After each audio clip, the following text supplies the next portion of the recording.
Hi, I'm Steve Green, Master Arborist with Greenview. Let's talk trees. Today we're going to talk some tree pests. In fact, we're going to talk about one of our most insidious tree pests, the bagworm. If you remember this tree, it wasn't really a white pine and it didn't really have a major problem with bagworms, but there is a spruce here that does. Let's go take a look.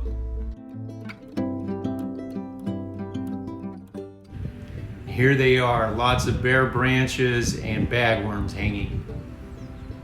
So what's so insidious about bagworms? Well, if you've ever had an infestation, you already know. When it comes to plants, they're omnivoracious.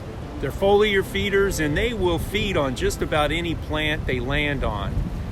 They have this unique little feature that allows them to move across the landscape fairly efficiently. When they hatch, they're very small.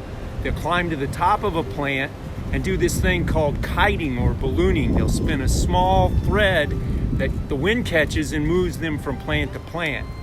Now, if they land on a plant they don't really like or prefer, they may repeat this process until they either land on a needled evergreen, which is one of their favorite food sources, or they get so hungry they just stay put. We're not really going to worry a whole lot about controlling them on deciduous plants. Deciduous plants can take a pretty big hit on feeding damage and bounce right back. Needled evergreens are another story.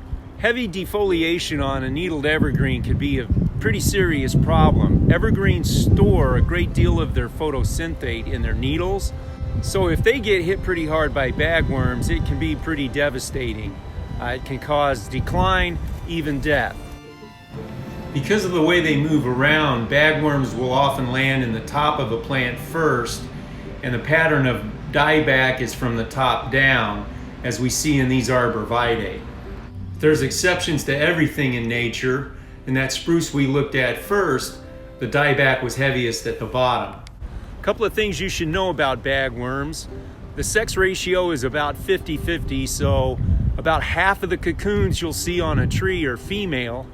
Each fertilized female can winter over with between 300 and 500 eggs in her cocoon.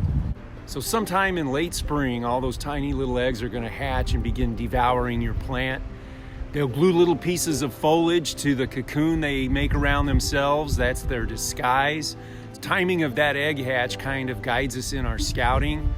We will typically begin scouting in mid-June, and we like to wait for our control until the bagworms are about 1/4 to a 1/2 inch long.